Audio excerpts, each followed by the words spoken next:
Leisel Taylor from the DMV area. Is that right or no?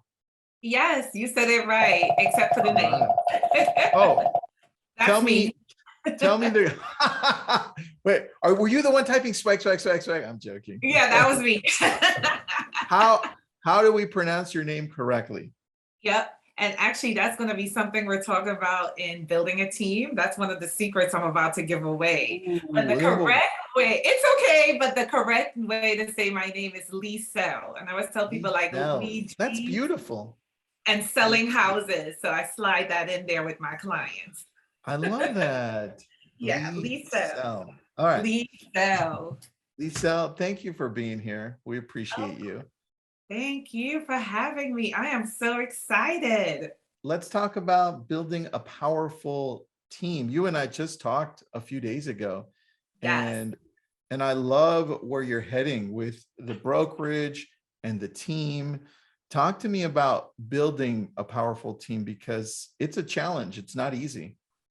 Definitely. And whew, that's why I have braids in my hair today, Tristan. I couldn't take it anymore. Building a team. I love that. But listen, definitely I wanted to go over like 5 things people need to consider when building a team. Okay. Number 1 is, when should I actually start a team? 2 is mindset. Definitely you need a business checklist. And the biggest part of building a team is the who, how, and what is how this team is going to be run. And last but not least, red light, green light. Am I able to share my screen, Tristan? That might be easier. Yeah, go right ahead. Go right ahead. Let me make. All right. Let me know if you can see it, because I think this would help. I can see it. There you are. You can see it? All right, let me go to slideshow. Building, hold on. Yep. Building a powerful real estate team. I got you. Got it. All right. So just so everyone can take pictures, in case they want to take some notes. And I know I have 30 minutes, so I'm going to go through this as quickly as possible. So we're going to start with, when should I start a team? Perfect. The biggest thing is when, as a solo agent, you have more than enough business as a solo agent that you can handle. Meaning that you have leads coming in, you're dropping the ball, you're getting phone calls from people who referred business to you, and they're like, I sent my friend Anna to you and you haven't called them back. And it's honestly because you forgot. Also, when your customer experience starts decreasing because you have an increasing number of clients to service. That was the biggest aha for me in growing a team. Because when I initially started, because of course, when you start in your business, you just have 1 or 2 clients and they can have complete access to you because you have a lot more time on your hands, as opposed to dealing with 5 to 10 clients at once. Somewhere the ball is going to drop and your service is definitely going to start decreasing. And when it's time to start a team, when you've hired an admin assistant, that's when the ball really gets going. And what I want everyone to know is that this admin assistant is going to be their right hand. You're going to depend on this admin assistant for everything. And one of the things I remember, Tristan, when I first started with my team, is my coach back then told me, when I hire an admin assistant, I'll never go back. And I was like, yeah, whatever. They're not better than me. I can't live without support. That's so funny. But it's true, Tristan. So true. So true. And another thing you should know when it's time to start a team is you'll have to need to start to create systems to support the growth of your business. Because now you're starting to deal with multiple clients, multiple contracts, multiple listings at one time.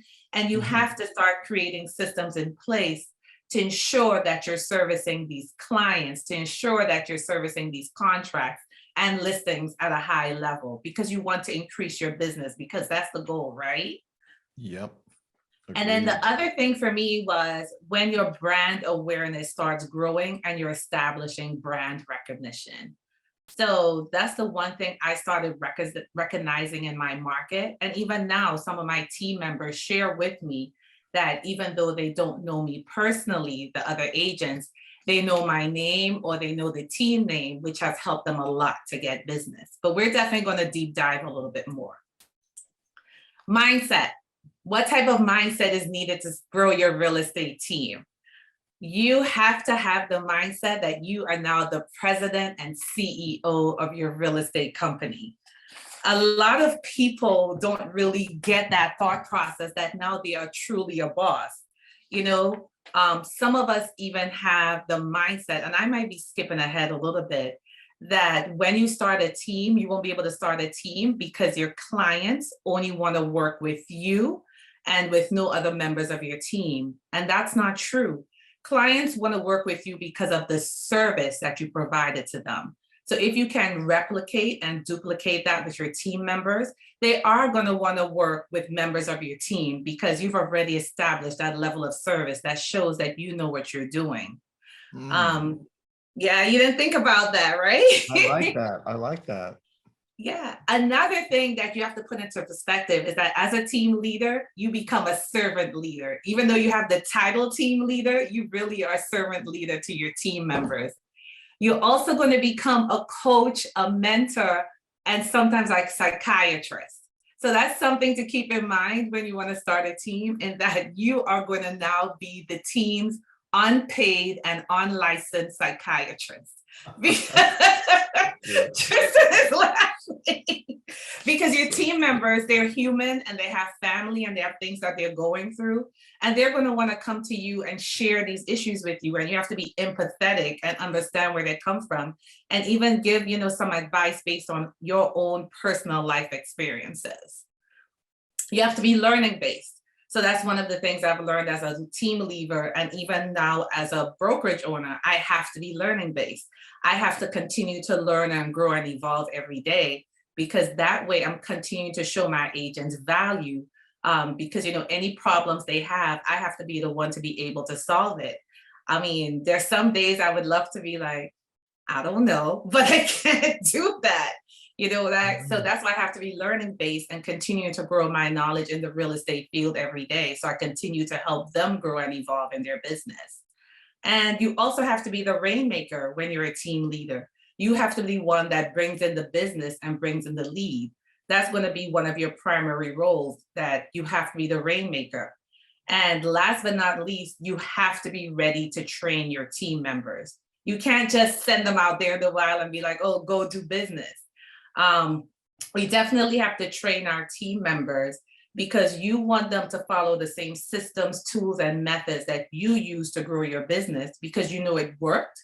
So you want to coach them and train them into using these same tools and systems so that they can also grow their business. You're going to say something, Tristan? Yeah, Lisa, I've got a couple of people here said, Ruth says, oh my goodness, she just opened my eyes. I just started my team and I never saw myself as the owner, right? So that's one. And Dana says, feel like we're also psychiatrists to clients. Right? Yes, definitely. We are unpaid and unlicensed psychiatrists. So yes, definitely. Because So in true.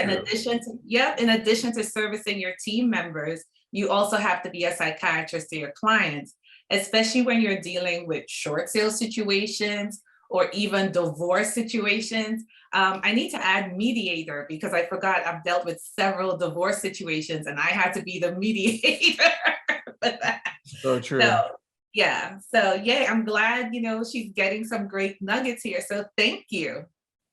All right. Business checklist in starting a team. And I had to call Jay-Z. I wish I could play some Jay-Z in the background for everyone. I don't think Tristan would allow. But Jay-Z said it perfectly. I'm not a businessman. I am a business man. I'm sure everybody knows that line. Yeah. And one of the things to consider when you're operating your team is, are you truly operating as a business when you set up your team? That's definitely something you have to take in consideration. Do you have a name for your business?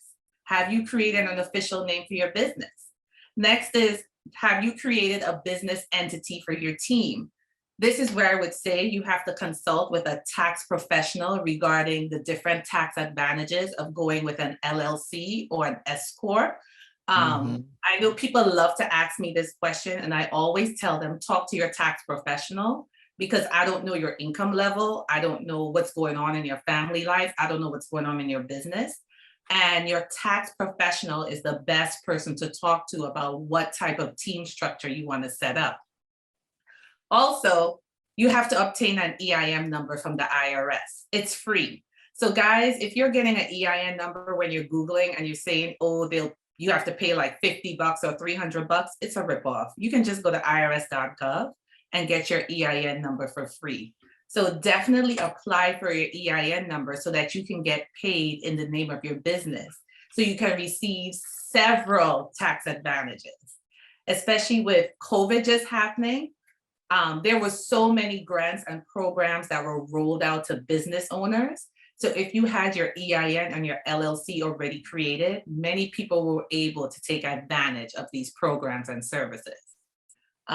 When you're starting a team, you should also open a business operating account. As a basis, because I just want to give everyone a general overview, as a basic, you should have a business savings account, a business operating account, and a business tax account. You should not be commingling your business funds with your personal funds. Avoid the IRS, coming knocking on your door. So at a minimum, I mean, some people do more, but at a minimum, those are the 3 accounts you need to start your business. And last but not least, decide what your team structure will be. You will need to create an org chart to define the roles of your team members and note who is responsible for what. That causes confusion, and that gives each team member defined roles in what their role is in your organization, AKA company, AKA your team. So this is just some really basic steps I want to share with everyone, to get the process started. Don't worry, I have more. Anyone has any questions so far? So Tristan? far, I'm getting people taking snapshots of this, which You're is my getting recommendation. snapshots? Yeah, Should I say so this is really good. Should I say I already took one while you were talking, so that's You already perfect. took one? All right. So good stuff. So far, you know what? Nobody talks about the business checklist aspect of what it is that you need, because people think I'm starting a team. They don't really think that they're starting a business here. And that's important to take a step back. So yes, really, really great point. Yeah, definitely. And also starting a team, what people have to realize is that you're not recruiting people to your team who's depending on you for their livelihood and their family's livelihood. So this is something very serious you have to take into consideration when you take that leap to actually start a team. So I got some more for you guys. Good. Give it to me. Definitely create your vision and your mission statement. What is your purpose? What are you doing in the community to help others? This will also be a part of the culture that you create for your team and your business. So definitely create your vision and mission statement, to be in line with what your team's goals are, and also to show the community that you are doing something to give back. Also, another thing, create a 1-year, 3-year, and 5-year business plan. You must have a path to follow. You just don't want to wing it with starting a team. Things you need to think about: where do you see your team and your business in year 1? Where do you see your team growth and business in year 3? Where do you see your growth in year 5? These are just some basic to get started. Of course, you should have a longer term plan, but for our new people out there who are now starting a team, definitely create some type of business plan, a 1-year, 3-year, and 5-year business plan, because at least you know where you want to go in the future. And this is the biggie coming up, Tristan, because a lot of us don't do this. Compile financial statements for your business and your team. A lot of us agents are not doing that in our business. You should have a balance sheet, a profit and loss statement to track your revenue coming in and the expenses that you're going to invest in your business. With this allows you to review what you're spending. If you need to cut back on expenses, if you need to invest more in certain areas.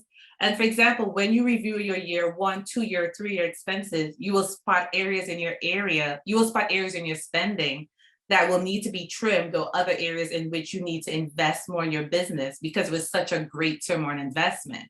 Some examples would be payroll. Payroll will definitely be part of your profit and loss because you'll be hiring people to come on your team. You'll also have team splits.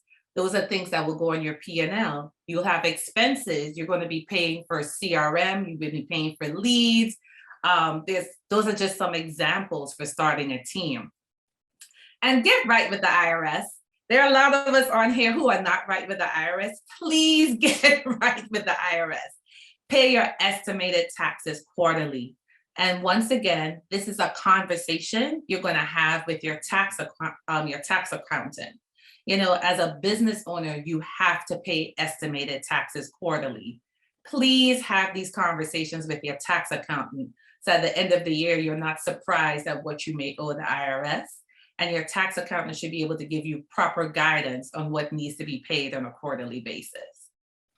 Yeah, very true. And if you're late already or you owe taxes, make sure you reach out to the IRS and start a plan to catch up again. I know it sounds scary and we don't talk about this often, but it's better for you to do that now instead of them surprising you and just ripping everything out of your checking account, because I've seen it happen to some agents. So please know that you need to do that if you haven't paid. And Lisa, a question from Julia Hubbard. For number 5, yep. Can you give us more insight into what your team looks like as an example? As an example, okay, so currently my husband is the team leader. We do have 2 admin. So we have a transaction coordinator / listing manager. And then we also have an executive assistant. And then we also have 5 team members. And out of the 5, well, we recently let 1 go, but previously we had 6.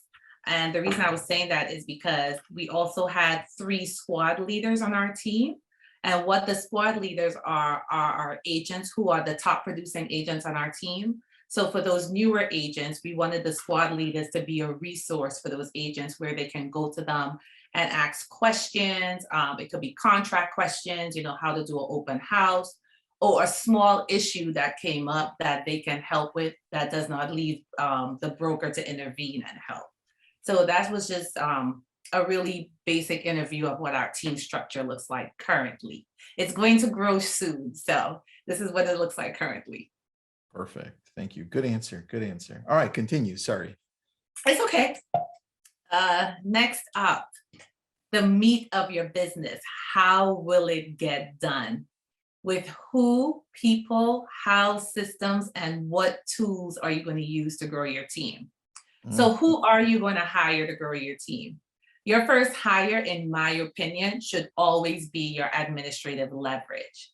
This person is responsible for helping to create the systems and manage the tools that are needed to grow your business. For me, the reason I said administrative should always be your first hire is because I made the mistake, in my opinion, to hire a buyer's agent first. And with hiring a buyer agent, it was just mass confusion when I first started, because leads were going out. I wasn't able to track the business because both of us were out in the field, you know, getting business, turning in contracts. So there were no tracking systems. There were no tools. I didn't know how many contracts we were writing. So that's why I decided to scale back and definitely hire an assistant first, because that assistant helped me put in place certain systems, like what should be done when a contract is first ratified. The assistant also helped me track my conversion rate, meaning how many buyers I'm taking out, and based on those buyers, how many offers are getting written. And then we even did a further breakdown with, out of those offers, how many contracts are getting accepted. So that way I was able to know my numbers in my business. So I was able to know, okay, I need to write X amount of offers so I can get these contracts accepted. And that's just a very basic level to our business. But I definitely needed administrative support to help me with that, because I couldn't do all those background tracking since I was out in the field, you know, doing business. Also, with the, you have a question? Do you have an in-house person for marketing, graphic design, social media, or no? My executive assistant does that right now. So Perfect. I'm blessed in that he is super awesome with Canva. He uses Canva. Amazing. Canva's amazing. Yeah, so he uses Canva. So that's our in-house, our executive assistant does that for us right now. I like that. And then And another question for you from Tamiko. Do you think a mhm, part-time admin is sufficient to start with? absolutely, as long as you're getting some type of leverage in your business. You have to know your numbers and you have to know what you can comfortably afford. So starting off with somebody part-time. However, my only advice would be, is this somebody you can turn into a full-time person later on for when your business does grow? Because a lot of us tend to think in the now and not future growth. So you Sure. definitely want someone who can evolve with you and your business as you grow. I Good hope that point. answers your question. Awesome. Good point. All right.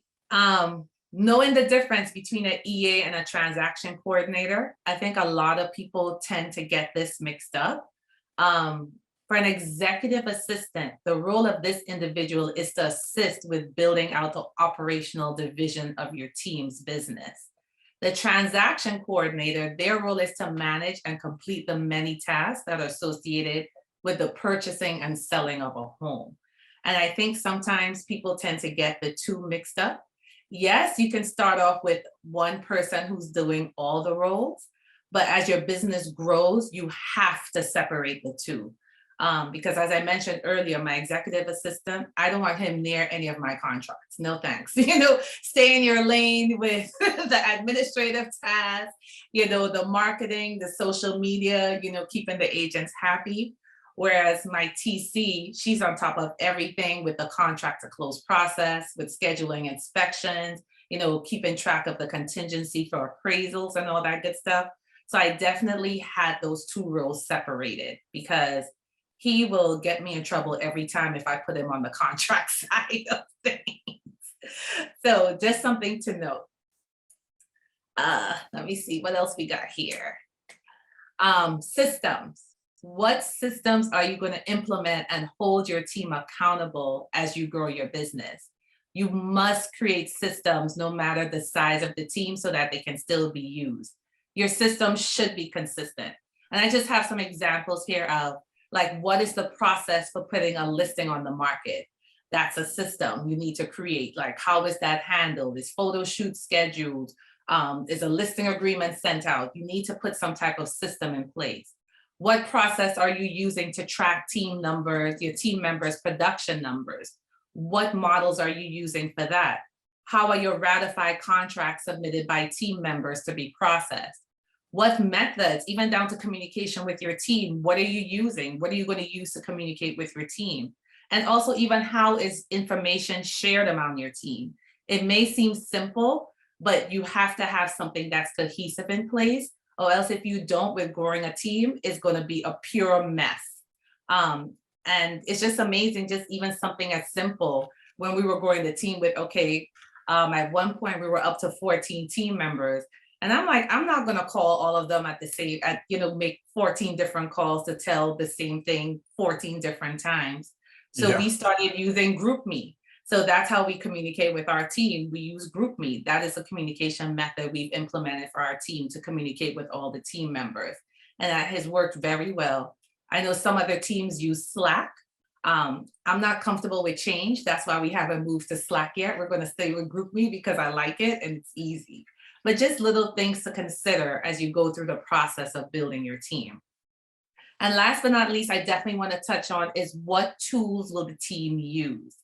I've had a lot of team leaders come to me and they're like, oh, I'm letting the team members use whatever they want. Why? This is your team, this is your business. How are you tracking what they're doing if you're letting them use whatever? How are you controlling your production? How are you controlling your listings? How are you controlling your contracts? And this is just something to think about as a team leader. You need a system for tracking and assigning leads to team members. What CRM will you use? Some examples of some great CRMs are Sync and Firepoint. What will you use to manage the contract to close process? Obviously, this is your transaction coordinator. Some examples of this I've seen being used are ClickUp, Trello, Transactly. These are the different systems that you can use to manage your contract to close process. How are you going to communicate and follow up with leads? Your CRM. Your CRM is very important here so that your team members have a tool that they can use to follow up with leads, whether it's by email, text message, video message. And how are you keeping track of active listings, pending, and closed transactions? You can use your CRM. We use CTE. I love CTE. I've used it since 2012. I just love it. I'm just a creature of habit, but I really love that system. And once again, team communication. How will updates be provided to your team? Comes back to GroupMe or Slack. These are some great forms of communication to communicate with your team. We have any more questions, or we're good so far? No, we're good. Keep on going. I'll answer them right now in the chat. All right. Oh, my time is running out. And last but not least, red light, green light. This is the money part. Definitely lead with revenue and track your expenses. Check your return on investment on items that you're spending your money on before adding additional expense in your business. This is one thing we don't do as team leaders. As agents, we're guilty of that silver shiny subject. Like somebody will call us and say, hey, I have a system. You can get a new listing in 2 days. Buy me, buy me. I strongly suggest tracking your expenses for a minimum of 6 months to see what type of return you're getting on this investment. Also, start operating your business as a business. Don't one day get paid in your personal name and then the next day in your LLC. Keep being consistent throughout the process. And again, stay away from shiny objects. As realtors, we are all guilty of chasing after the new best thing instead of focusing on the activities that generated business for us in the first place. And definitely have a strong budget model business plan to follow. And that's all I got for you guys. A question for you. Wendy, great question from Wendy. She says, this is so good. Does Liesel have, what the question moved? There it is. Does Liesel have an operations manual? Yes, we do. And actually, we kept it on Google Drive. So to make things easier for us, we wanted the documents to be readily available and easily changed. So yes, we actually do have an operations manual that we created. And it talks about everything I mentioned earlier, how to assign leads to our team members, what tags we use for different clients, how to host an event. We have job descriptions in our operations manual. So yes, we do. That's a great question. And last question. Well, first of all, this will be recorded. We'll send this over to everyone. Just check your spam tomorrow, or it'll be in your active email. Check either one. Question, where do you generate leads from, Liesel? Is it REDX? What is this? Tell me. So REDX is one of our lead sources. Great question. We also use our CRM, which is Firepoint, to help us generate leads, as well as we get a lot of, I would say 80% of our business is high referrals. And that's because we do a lot of client events, because we realize that is the greatest return on investment for our team. So we focus on client events, since of course that's 1,000% return on investment, to stay top of mind with our clients. So those are our 3 main sources: Firepoint, REDX, and of course, repeat business and referrals. I love that. And then we'll put in the link to REDX. Liesel, thank you so much for being on. We appreciate you. No, we appreciate you. And I was trying to find a way to slide in brew and poo in my presentation. I couldn't, so it made no sense. You definitely need to trademark that. Brew and poo was hilarious. It was crazy. Brew and poo was hilarious. All right, but thank you, everyone. Thanks, Liesel.